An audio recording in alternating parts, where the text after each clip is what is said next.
Everybody, welcome back to Being a Resilient Mom. Today, we will be talking about the fact that resilient mothers correct privately and not publicly. If you hear children playing, I live next to a school, and that sound brings me a lot of joy. So, welcome to all the resilient moms. We are doing the work here so we can become good moms and we can raise children that are resilient, children that can handle the world, and children that can handle themselves. As you know, in this space, we talk about resilience, about being a resilient mom, being a resilient woman, all of it rooted in biblical principles. I am Sandra Bizaka. I am a mindset strategist. I help women build resilience for themselves and for their families so that they can go out there and do everything that God has called them to do. Now, let's get into it. Of course, we always start with scripture. He who loves discipline loves knowledge. It is important that we discipline our children. As in my previous live, I had spoken about that foolishness is bound in a child's heart and discipline brings it out. I think that's what it is. I have to correct that if I'm wrong. Please forgive me if I'm wrong. And that's why we have to teach our children discipline. Resilient mothers protect their children's dignity. I know in some cultures, particularly in the African cultures, where we love embarrassing children, we love shaming them publicly. Where they do something, we put their business out into the world, and that brings a deep sense of shame. Hey, Nsoaki, thank you for joining. I lost my train of thought. In the African culture, we love to discipline children publicly, and that brings a lot of shame, because shame says there is something wrong with you. But discipline says, this is who you are, and your behavior does not respond to who you are, so we need to change it. And I think it's important as resilient moms that we learn to discipline privately, because we don't want to give our children a deep sense of shame. We want to give them a deep sense of identity in who they are. So when they are doing things that is out of alignment with their identity, they know when to stop, because they know who they are, not because they will be shamed for it. So public correction often leads to shame and not growth. Private correction preserves trust while still addressing a behavior. Love corrects with intention. Shame controls through fear. Where your child will not do something because they are scared that they will be shamed and they are fearful of that.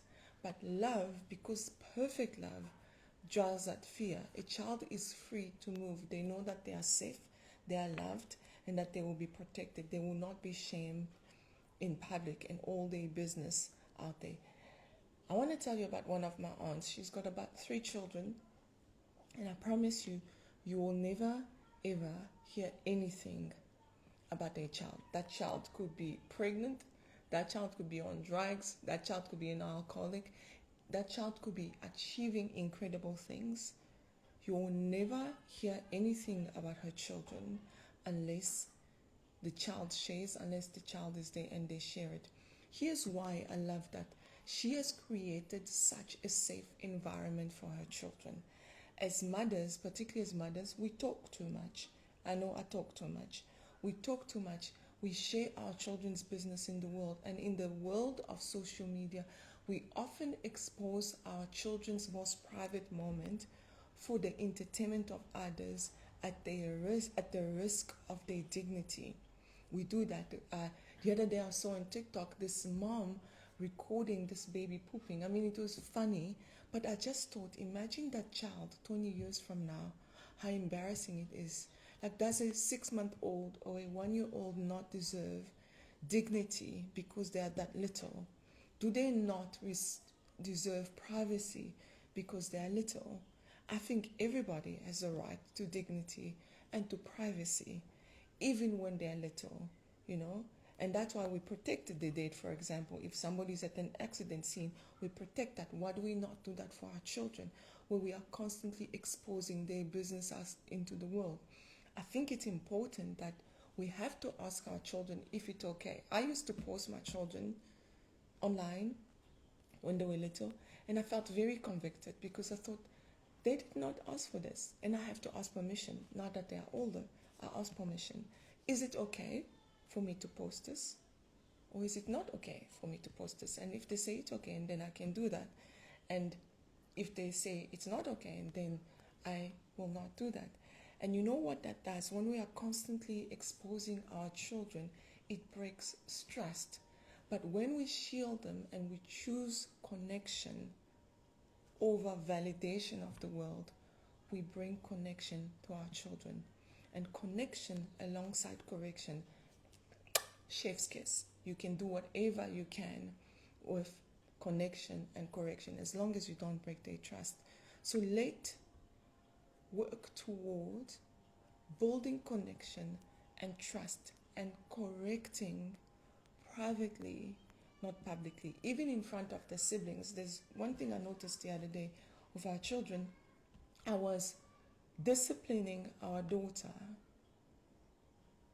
over us in front of our sons for something that was so private, and I could see the shame that was entering into her heart, and I stopped because it made me realize I was actually doing this publicly. And public doesn't mean just in the world of social media. It also means in the family. Some conversations should not happen in front of other children because you are really exposing that child. Some conversations should happen with mom and dad only, or mom only. It depends what it is and the sensitivity of the conversation, but it should not happen publicly because we are constantly shaming our children and we are constantly breaking their trust in us because we want to correct. And there's one thing I'm learning as well, that you don't always have to correct in the moment as a resilient mom. It can wait. It can genuinely wait. It doesn't have to be right now. It can wait. It can wait a day. It can wait a few hours. You know, if you're in public and your child is doing the most and not behaving out of character, you should give them the mom look. Every mom has a look. You should give them the look they know that they are out of order. And if they know you well and you've raised them well, they will know to stop. Your mouth doesn't always have to keep moving. And I know this is terrible, but I know when I was growing up, when you were behaving some type of way and you are not supposed to be behaving that way, my mom would give me a look, or she would grab my arm so hard I would know that I am out of order.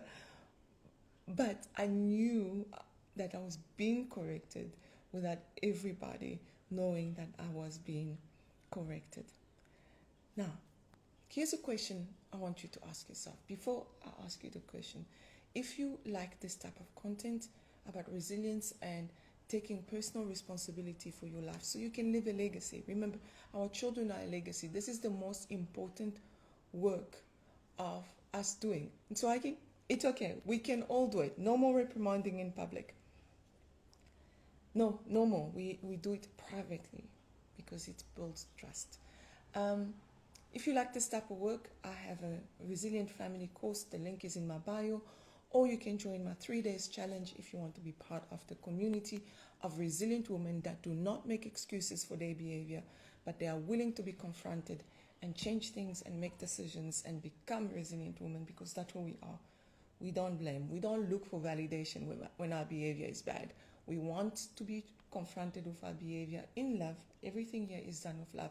I will never tell you the truth brutally. Always tell the truth in love. So you can join those two things. Here's a question I want to leave you with today. Do my children feel safe bringing a mistake to me? Do you freak out when they bring a mistake to you? Do you judge? Do you shame? Do you condemn? Or have you created a space where your child feels safe enough to be able to bring a mistake to you? That is a hallmark of a resilient mom. And if you're not there yet, and I'm not completely there yet, I'm working on it. It's something we can work on. It's something we can consistently work on. We create such a safe space for our children. And I'm not saying that every behavior should be condoned. You're like, oh, it's okay. No. True love disciplines. If you do not discipline, you do not love. Even God Himself disciplines us. True love disciplines. And if you love your children, you will discipline them. So, my question again, do my children feel safe bringing a mistake to me? And if the answer is yes, you are doing great, Mom. And if the answer is no, don't worry, you can always get there. Again, the frameworks of what I'm chatting about are in the Family Resilience course. That is all I have for you today. Remember to join the 3 days challenge, and I will see you again tomorrow at the same time, with lots of love and lots of blessings from me. See you tomorrow.